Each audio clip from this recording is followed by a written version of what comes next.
이제 오늘부터 빌립보서의 마지막 4장으로 들어가겠습니다. 지난주에 살펴본 빌립보서 3장 마지막 구절에서 바울은 모든 성도들이 소유해야 할 궁극적인 소망이 무엇인지를 말해주었습니다. 그가 말한 성도의 소망은 그들의 시민권이 하늘에 있다는 것이었습니다.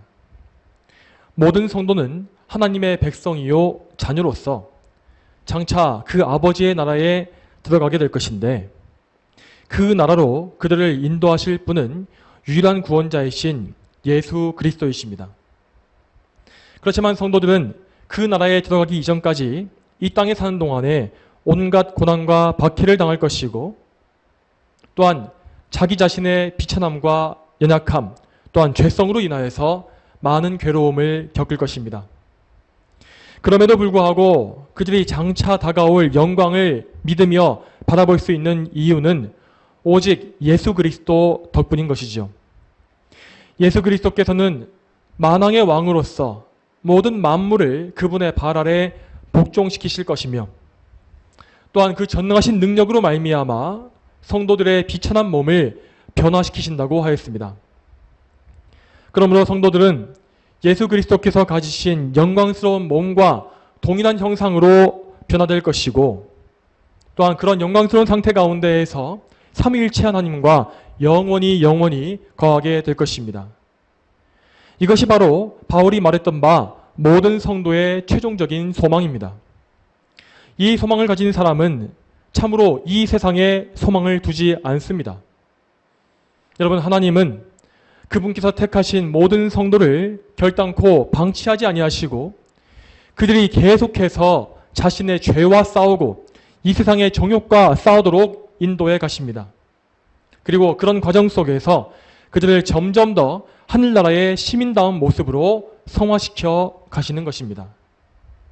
이와 같이 하늘나라의 시민권을 가진 모든 참된 성도들은 하나님의 손에 굳게 붙잡혀 있음으로 말미암아 자신의 믿음의 경주를 끝까지 완주할 수가 있습니다.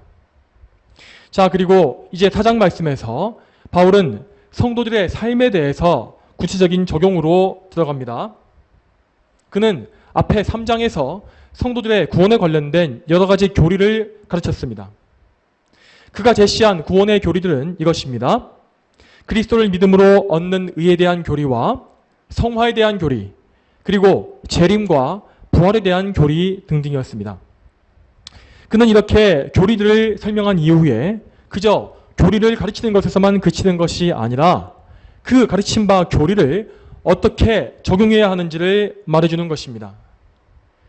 여기에서 우리가 교리를 배우는 이유가 무엇인지를 알 수가 있는 것입니다.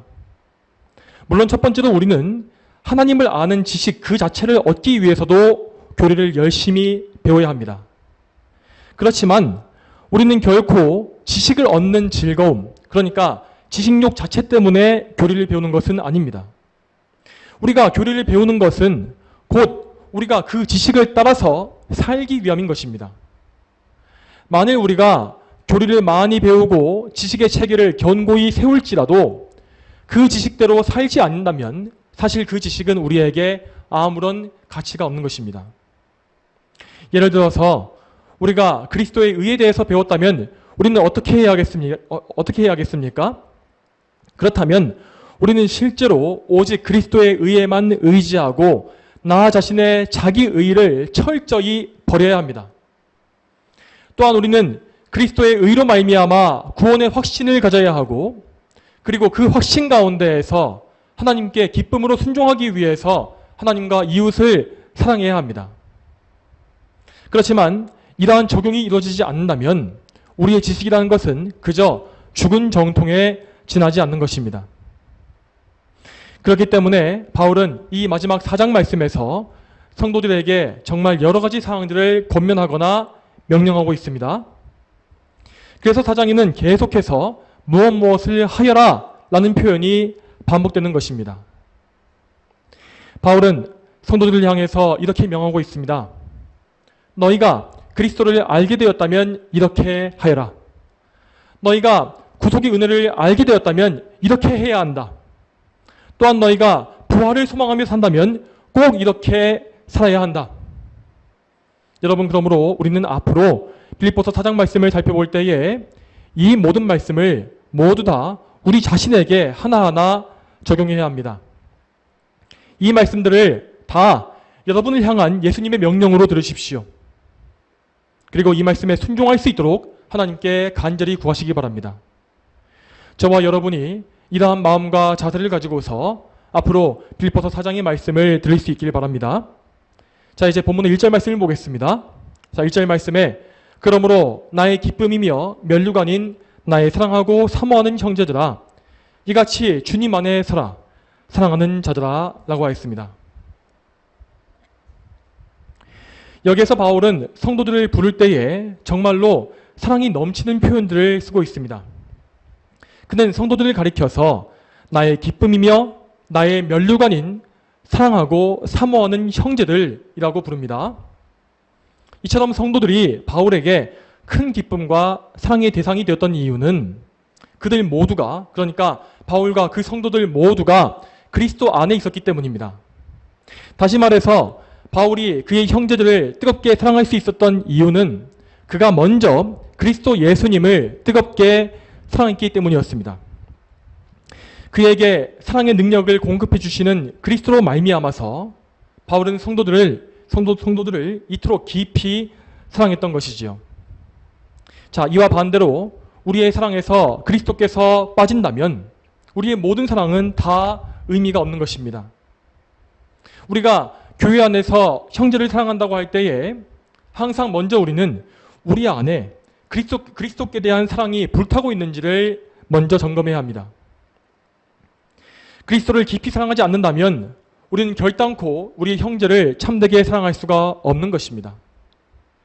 그리스도가 없는 사랑은 그저 의무감에 의한 위선이 되거나 아니면 그리스도보다 사람을 더 사랑하는 그런 인간 우상숭배가 되고 마는 것입니다. 그렇다면 바울은 빌립보의 교회의 성도들을 어떻게 사랑했습니까? 여기에서는 이 1절 말씀을 헬라어 원어의 순서대로 보겠습니다. 자, 1절 말씀에 헬라어 어소는 이렇게 되어 있습니다. 자, 그러므로 형제들아 나의 사랑하고 사모하는 기쁨이며 면류관. 자, 여기에서 가장 먼저 바울은 성도들을 형제들이라고 부르고 있습니다. 오늘날의 교회 안에서 이 형제 혹은 자매라는 말은 너무나 흔하게 사용되기 때문에 우리에게 별다른 느낌을 주지 못하는 것이 사실입니다. 하지만 성경적으로 그리스도 안에서 우리가 형제가 되었다는 이 말은 사실 직접 피를 나눈 친형제보다 더 친밀하고 가까운 관계를 의미합니다.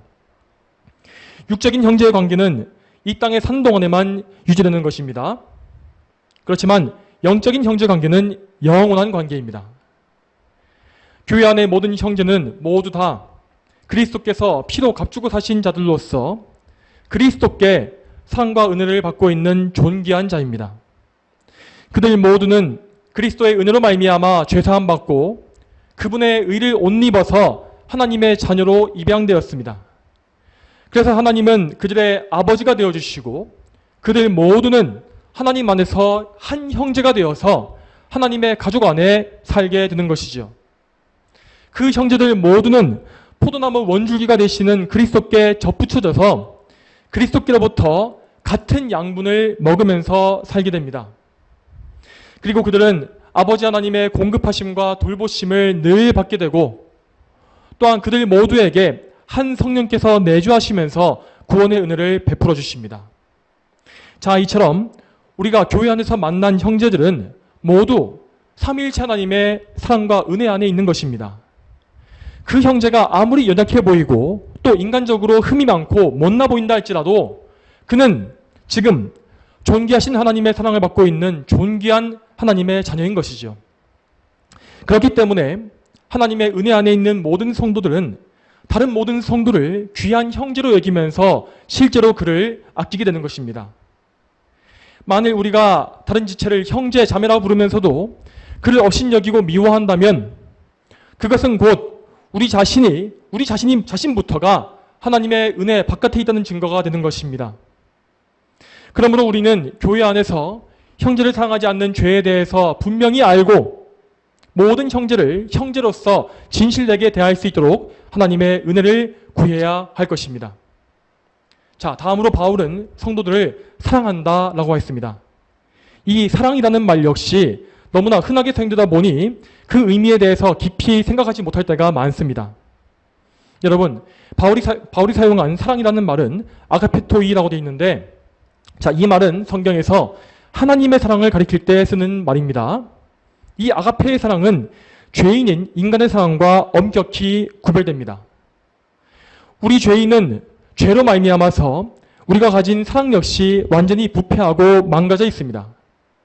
그래서 인간의 사랑은 아무리 고귀하고 순결하다 할지라도 결국 그 안에 자기의 만족과 유익을 추구하는 이기적인 마음이 항상 포함되게 마련입니다. 인간의 사랑은 값없이 주는 은혜가 무엇인지를 모르며 항상 유한하고 불완전합니다. 반면에 하나님의 사랑에는 일체의 죄악이나 흠결이 없습니다. 하나님은 오직 그분의 선하신 뜻에 따라서 값없는 은혜의 사랑을 베푸시는 분이십니다. 그리고 하나님의 사랑은 그 사랑을 받는 사람의 조건에 좌우되지 아니하고, 또한 그에게 사랑을 주어서 뭔가를 취하려고 하는 그런 이기적인 목적도 없습니다. 또한 하나님의 사랑은 영원하고 무한하며 항상 변함없이 지속되는 사랑입니다. 그 사랑은 또한 예수 그리스도를 통해서 나타나고 증명되었으며, 그리고 우리에게 직접 부어졌습니다. 예수님은 죄인을 위하여서 성육신하시고 십자가에서 자신을 완전히 내어주심으로 말미암아 그 사랑을 우리에게 확증하신 것입니다. 여러분, 우리 모든 성도는 그 놀라운 하나님의 사랑, 아가페의 사랑을 받고 있는 자들입니다. 우리는 본래 죄인이기 때문에 우리의 능력으로서는 그 완전한 사랑을 알 수 없지만, 오직 하나님의 은혜 가운데에서 그 사랑을 알게 되었고, 또한 그리스도와 연합됨으로 말미암아 그 사랑을 행할 수 있게 되었습니다. 그래서 예수님은 우리 모두에게 이 아가페의 사랑을 행하라고 명하시는 것입니다. 예수님은 말씀하시기를 너희가 거저받았으니 거저 주어라 라고 하셨고, 또한 예수님은 성경 전체의 계명, 성경 전체의 내용을 사랑으로 요약해 주신 바 있었습니다. 이처럼 사랑에 대한 예수님의 명령은 너무나 명확하고, 또한 그분은 친히 이 사랑의 모든 모범을 우리에게 먼저 보여주셨습니다. 그렇지만 우리 자신에게는 결코 아가페의 사랑을 행할 능력이 없습니다. 우리는 항상 사랑에 실패하며 계속해서 불완전한 인간의 사랑으로 돌아가려고 합니다. 교회 안의 형제에 대해서도 나의 인간적인 취향에 따라서 어떤 사람은 사랑하고 어떤 사람은 미워하는 것이 우리의 현실이며, 또한 그들을 사랑할 때에 뭔가 그들에게서 대가와 보상을 바라고 사랑을 주는 것이 우리의 본성입니다. 여러분, 그런데 이러한 사랑은 결코 그리스도 예수님의 사랑이 아닌 것입니다. 그러면 우리는 항상 우리의 사랑에 만족하지 아니하고 항상 예수 그리스도께 도우심을 구해야 합니다. 이 땅에 살고 있는 동안에 우리는 절대로 완전한 사랑의 기준에 이를 수가 없습니다. 그저 우리는 우리의 부족함에 대해서 늘 애통해하면서 삼위일체 하나님의 도우심에 매달리고 의지하는 것입니다. 우리는 끊임없이 우리의 하늘 아버지께 부르짖고 예수 그리스도의 공로에 의지하며 성령 하나님의 도우심을 사모해야 합니다.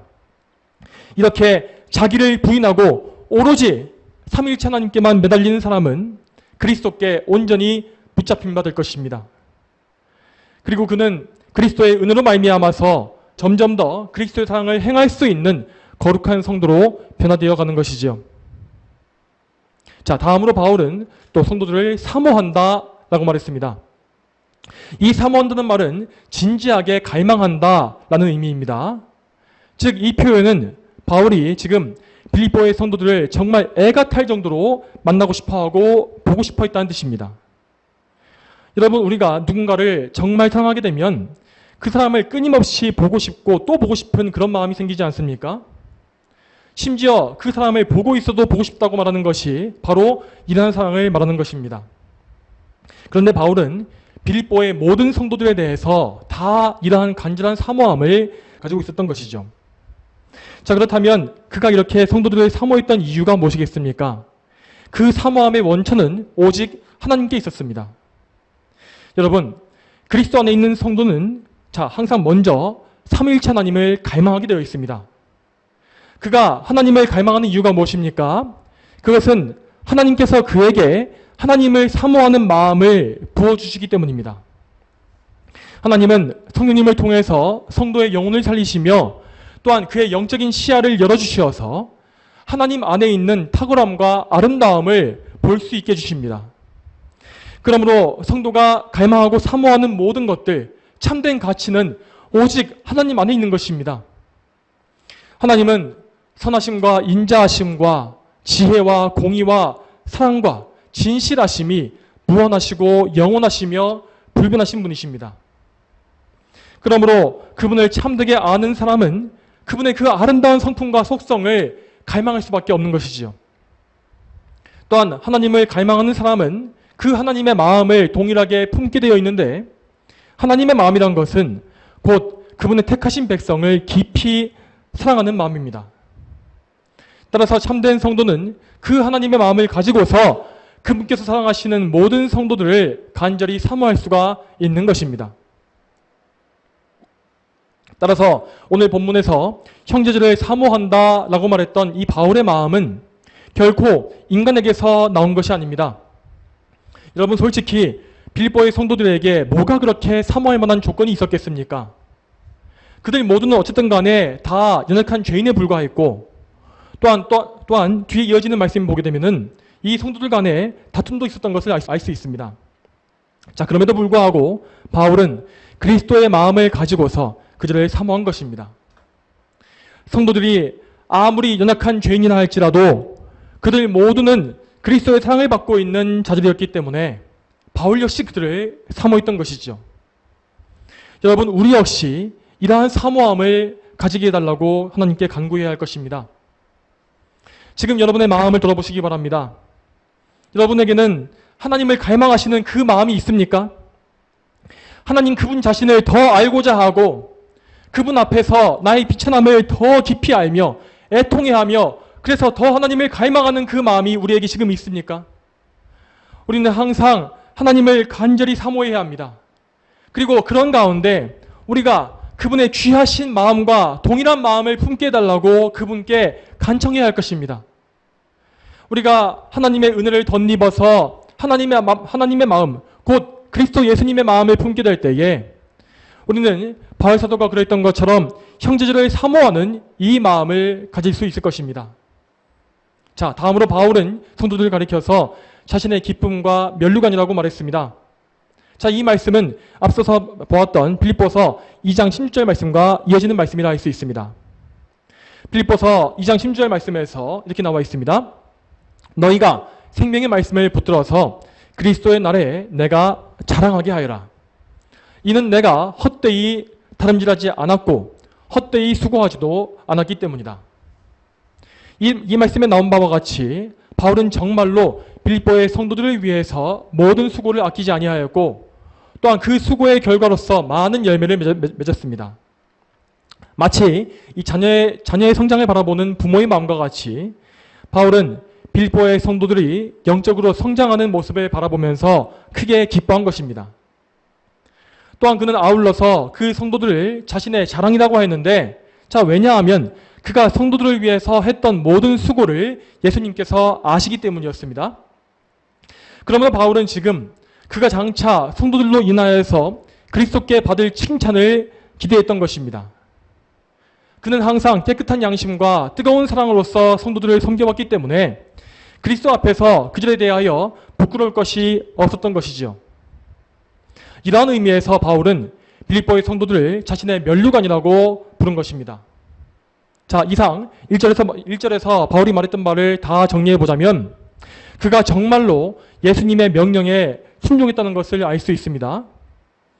여러분, 예수님께서는 분명히 우리에게 내 이웃을 내 자신과 같이 사랑하라 라고 하시지 않았습니까? 이 계명대로 바울은 그의 이웃인 형제들을 정말 자기 자신과 같이 사랑한 것입니다. 아니, 그는 오히려 자기를 사랑한 것보다 더 형제들을 사랑한 것이 분명합니다. 여러분, 우리 역시 이 사랑을 알고 정말로 이런 사랑을 행해야 할 것입니다. 그러므로 항상 그리스도 안에 있는 모든 지체들을 사랑하고 그들을 위해 주시기 바랍니다. 여러분, 하나님은 참으로 우리를 사랑하시어서 우리가 이 세상에 사는 동안에 혼자 외롭게 신앙생활하도록 방치하지 않으셨습니다. 하나님은 우리에게 이 교회를 주시어서 이 교회 안에 보호받게 하셨고, 또한 그 교회 안에 그리스도의 지체가 된 형제들을 보내주셔서 그들과 함께 하나님을 섬기게 해주셨습니다. 이러한 은혜로 말미암아서 우리는 항상 외로움이 없이 형제들과 동거하고 연합하면서 신앙생활을 해나갈 수 있는 것입니다. 네, 지금 잠시 시편 133편을 같이 보겠습니다. 자, 시편 133편 말씀을 같이 보겠습니다. 자, 이 시편 말씀에는 주님 안에서 형제가 된 모든 성도들을 향한 하나님의 뜻이 무엇인지가 기록되어 있습니다. 네, 먼저 1절 말씀을 같이 읽겠습니다. 시편 133편 1절 말씀 같이 읽겠습니다. 읽겠습니다. 시작. 보아라, 형제들이 연합하여 함께 사는 것이 얼마나 좋고 아름다운가. 여러분, 이 말씀과 같이 하나님은 그분의 자녀들이 그리스도와 연합하여서 한 몸을 이루기를 원하시고 항상 그리스도 안에 살며 사랑하기를 원하십니다. 이렇게 형제들이 믿음으로 함께 거하는 것은 참으로 아버지께서 보시기에 좋고 아름다운 것이라 하였습니다. 그리고 이렇게 우리가 서로 사랑할 때에 하나님은 우리에게 더 큰 은혜와 더 큰 사랑을 부어주십니다. 계속 이어지고 있는 시편 133편 2절과 3절 말씀에 이렇게 나와 있습니다. 머리에 부은 값진 기름이 수염에 흘러 곧 아론의 수염을 타고 그 예복의 옷깃까지 내려감 같고 헐몬의 이슬이 시온의 산들 위에 내림과 같구나. 여호와께서 거기서 복을 베푸시니 곧 영생이다. 여러분, 이 말씀은 대제사장 아론에게 부어진 기름이 그의 수염과 옷깃까지 흘러내려가는 모습을 묘사하고 있습니다. 아론은 구약시대의 첫 번째 대제사장으로서 교회의 대제사장으로 세워지신 예수 그리스도를 예표하는 인물입니다. 그리고 아론에게 부어진 이 거룩한 기름은 곧 그리스도께 부어진 성령의 기름, 곧 성령께서 예수님께 임하신 것을 예표하는 것입니다. 그러므로 이 시편의 말씀은 예수 그리스도께 성령의 은혜가 무한히 부어진 것을 보여주는 것이며 또한 그분의 몸에 속한 성도들에게 기름이 흘러내린 것과 같이 성령의 은혜가 베풀어지는 것을 예표하는 것입니다. 여러분, 이처럼 하나님은 그리스도의 몸된 교회 전체에 큰 은혜를 베풀어 주시며 또한 그 교회에 지체된 모든 자녀에게도 영생의 복을 부어주십니다. 다시 말해서 하나님은 우리 모든 성도들 각 사람, 각 개인에게 모두 다 지대한 관심을 가지고 계신다는 것이죠. 그러므로 성도 여러분, 우리는 항상 이 하나님의 마음과 같이 교회와 형제에 대한 우리의 마음을 항상 쏟을 수 있어야 합니다. 자꾸만 세상으로 치우쳐가는 우리의 마음을 다잡고 다시금 회개하며 오직 그리스도의 은혜에 전적으로 의지해야 하는 것입니다. 여러분, 지금 우리 기도와 말씀교회의 회중은 그 수가 매우 적습니다. 하지만 우리는 이 교회의 앞날을 다 하나님께 맡겨놓고 지금 현재 우리에게 주신 형제들을 뜨겁게 사랑해야 합니다. 만약 지금 우리가 이렇게 적은 수의 형제들조차 사랑하지 못한다면 나중에 이 교회 안에 더 많은 형제들이 들어왔을 때에는 어떻게 할 수 있겠습니까? 그러므로 우리는 지금 이 시기를 선용해야 합니다. 이렇게 교회가 평온하고 큰 문제가 없을 때에 우리는 먼저 하나님 사랑하는 마음을 더 구해야 하고 또한 형제 사랑하는 그 마음을 더 달라고 하나님께 간구해야 합니다. 그렇게 함으로써 이 교회가 그리스도의 반석 위에 더 굳게 서며 참된 사랑으로 넘칠 수 있도록 우리가 먼저 영적인 수고를 감내해야 하는 것입니다. 자, 이제 다음으로 2절과 3절 말씀을 더 이어서 보겠습니다. 자, 2절과 3절 말씀이 이렇게 나와 있습니다. 유오디아를 권하고 순두교를 권하니 주님 안에서 같은 마음을 품어라. 참 동역자인 너에게도 부탁하니 이 여자들을 도와라. 이들은 클레멘테와 나의 다른 동역자들과 함께 복음 안에서 나와 함께 수고하던 자들이다. 그들의 이름이 생명책에 기록되어 있다. 자, 여기에서는 유오디아와 순두교라고 하는 두 명의 여자 성도가 언급되어 있습니다. 그 두 사람은 이제까지 바울과 함께하면서 복음을 위해 수고하고 힘써서 그리스도의 교회를 섬겼던 귀한 성도였습니다. 자, 그런데 그들은 지금 현재 어떤 이유에 의해서 서로 싸우게 되었고 그것이 빌립보 교회 전체에 큰 문제가 되었던 것입니다. 바울이 편지를 쓰고 있던 이 당시에 그들의 모습은 전혀 덕이 되지 아니하였고 또한 교회에 유익이 되지도 못했습니다. 그렇지만 바울은 그들의 연약함을 불쌍히 여겼으며 그들을 가리켜서 생명책에 기록된 하나님의 자녀라고 부르고 있습니다. 자, 여기에서 우리가 알 수 있는 사실이 무엇입니까? 그것은 하나님 안에 거듭난 구원받은 성도 역시 모두 연약한 죄인일 뿐이라는 사실입니다. 성도들은 여전히 죄성을 가지고 있으며 또한 거칠고 모난 부분을 가지고 있습니다. 따라서 성도들 역시 마귀의 시험에 넘어지거나 서로 미워하고 싸우는 등등 교회 안에서 온갖 문제를 일으킬 수가 있는 것입니다. 물론 교회 안에 문제가 없는 것이 제일 좋겠지만 그럼에도 평생 동안 교회의 문제를 전혀 일으키지 않는 성도는 아무도 없다는 것이죠.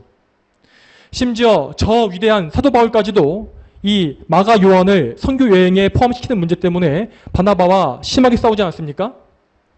이처럼 우리 모두는 다 불완전한 죄인이기 때문에 절대로 우리 자신의 생각이나 행동을 신뢰하지 말아야 합니다. 설마 내가 그런 죄에 빠지겠는가? 내가 그렇게까지 교회를 해롭게 하겠는가? 이러한 생각은 성경적으로 전혀 근거가 없습니다. 사실상 우리 모두는 무슨 죄를 짓더라도 이상할 것이 전혀 없는 죄인이기 때문입니다. 물론 우리는 항상 교회가 평안하고 문제가 없기를 기도해야 합니다. 그렇지만 교회 안에 어떤 문제가 생겨났을 때에 우리는 그것을 이상한 일로 여기지 말고 먼저 그것을 성경적으로 해결할 방법을 찾아야만 하는 것입니다.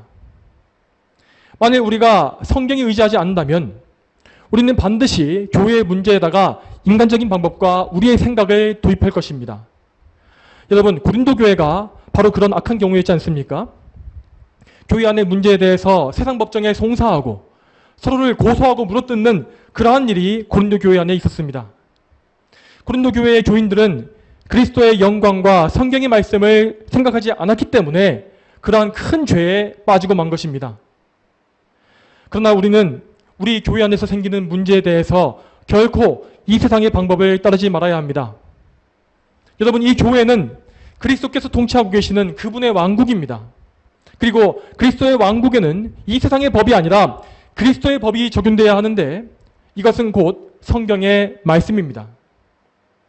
여러분, 우리 예수님께서 친히 교회의 문제 해결에 대해서 주신 명령과 원칙은 마태복음 18장 15절부터 17절 말씀에 나와 있습니다.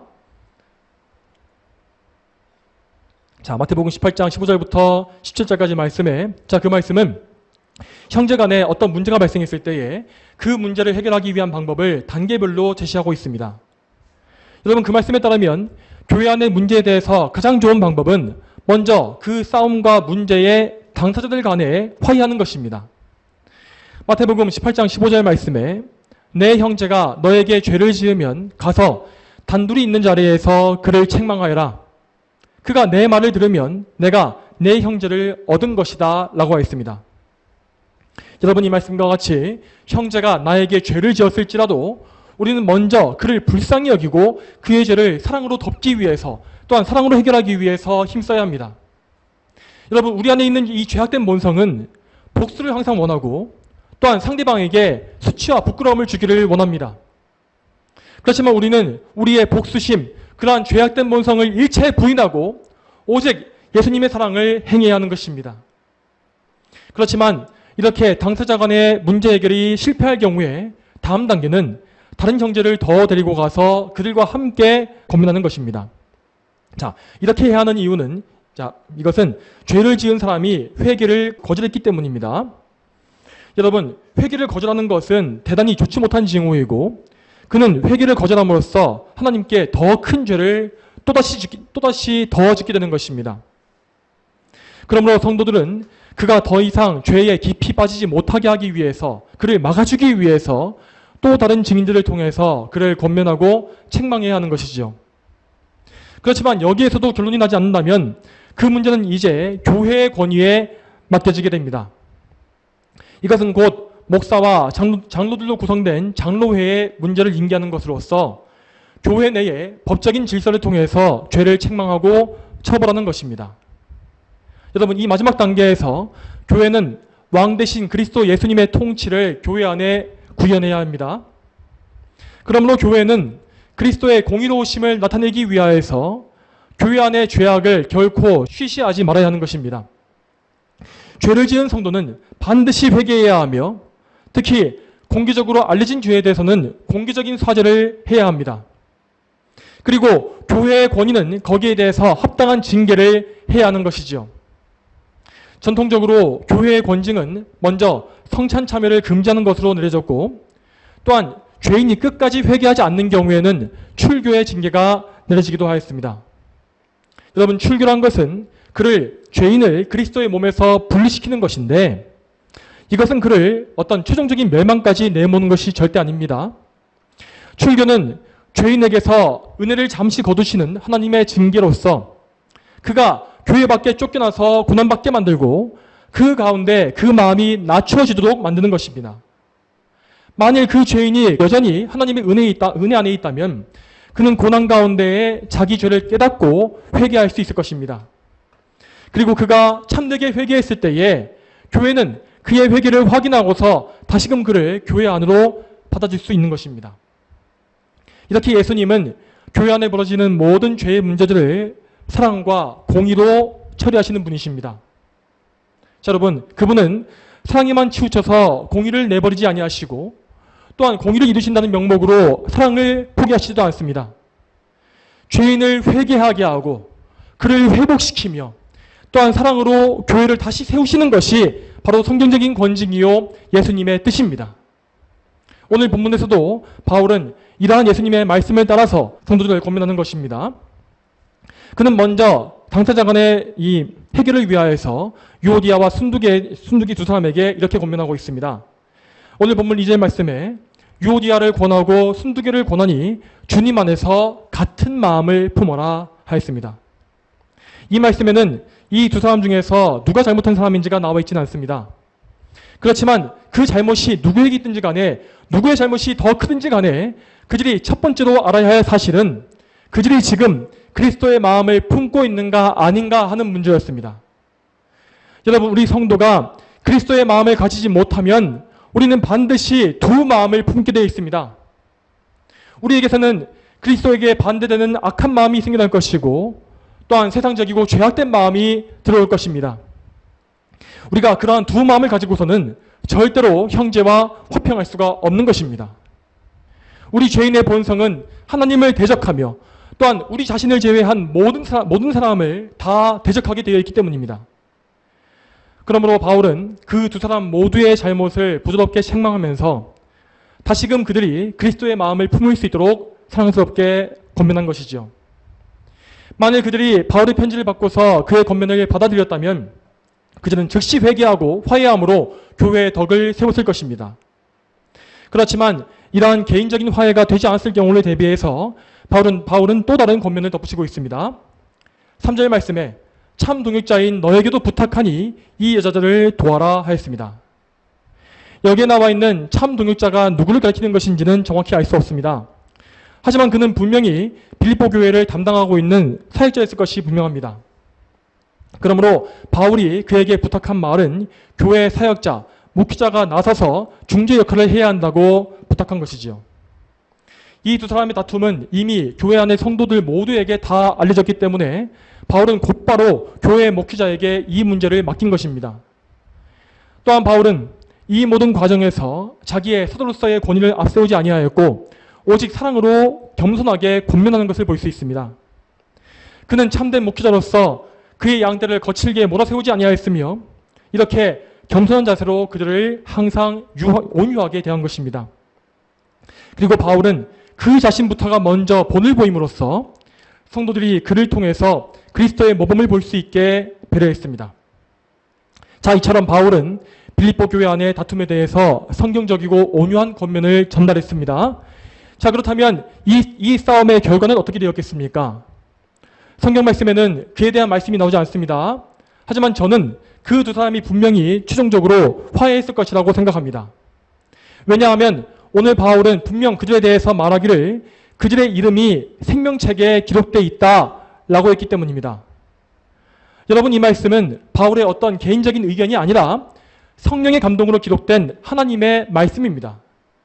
즉 바울은 성령님의 영감을 통해서 유오디아와 순두개의 이름이 생명책에 기록되어 있음을, 하나님의 예정 안에 그들이 있음을 알게 된 것이죠.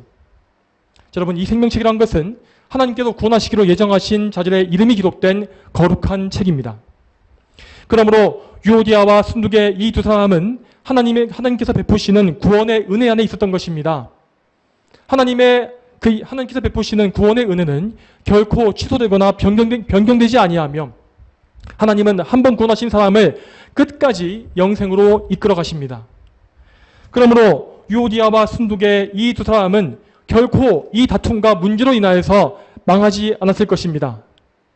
비록 그들이 일시적으로는 죄에 빠졌다 할지라도 하나님은 반드시 그들의 마음을 부드럽게 하시고 돌이키셔서 다시금 올바른 길로 그들을 돌아오게 하셨을 것이 분명합니다. 그러므로 성도 여러분, 우리 모두가 항상 의지하고 바라야 할 것은 오직 하나님의 은혜입니다. 여러분, 우리에게는 아무런 능력이 없습니다. 우리는 우리의 죄를 조금이라도 처리할 능력이 없으며 죄에서 돌이킬 수도 없고, 또한 우리의 힘으로는 교회에 어떤 유익도 줄 수가 없습니다. 우리의 힘으로는 마귀의 시험을 이길 수가 없고 다른 형제를 능히 사랑할 수가 없습니다. 우리의 힘과 능력으로는 우리 하나님께, 우리 그리스도께 조금도 순종할 수가 없는 것입니다. 여러분, 우리는 이 사실을 인정하고 또 인정해야 합니다. 철저하게 나 자신을 부인하고 하나님께 엎드려야 하는 것입니다. 이렇게 겸손히 자기를 부인하고 하나님의 은혜를 구하는 성도는 하나님의 긍휼하심의 은혜를 덧입을 수 있을 것입니다. 그리고 바로 그렇게 은혜를 받은 사람만이 바울과 같이 형제들을 깊이 사랑할 수 있고 교회를 유익하게 할 수 있으며, 또한 더 나아가서 장차 그리스도 앞에서 큰 칭찬과 상급을 받을 수 있는 것이죠. 사랑하는 성도 여러분, 오늘 말씀과 같이 항상 주님 안에 서시길 바랍니다.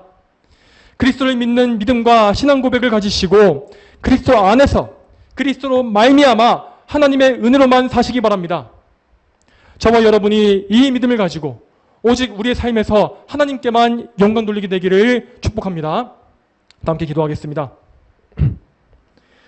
하나님 아버지, 오늘도 빌립보서 4장의 첫 번째 말씀을 통하여서 우리가 예수님의 이 사랑에 대한 계명에 순종하는 것이 무엇인지를 알게 하심에 참 감사드립니다. 하나님, 우리는 예수님께로부터 이 놀라운 사랑을 받았고 성삼위 하나님의 이 거룩한 사랑 안에 살고 있지만, 하지만 정작 우리에게는 이 사랑을 그대로 본받고 따라갈 그런 힘이 일체 없습니다. 하나님, 저희를 불쌍히 여기셔서 참으로 우리가 예수님의 마음을 가지게 하여 주시고, 우리가 정말 예수님께 붙잡힌 바 되고 성령님의 내주하심과 성령 충만함의 은혜 가운데에서 이 사랑을 행할 수 있도록 주여 인도하여 주시옵소서.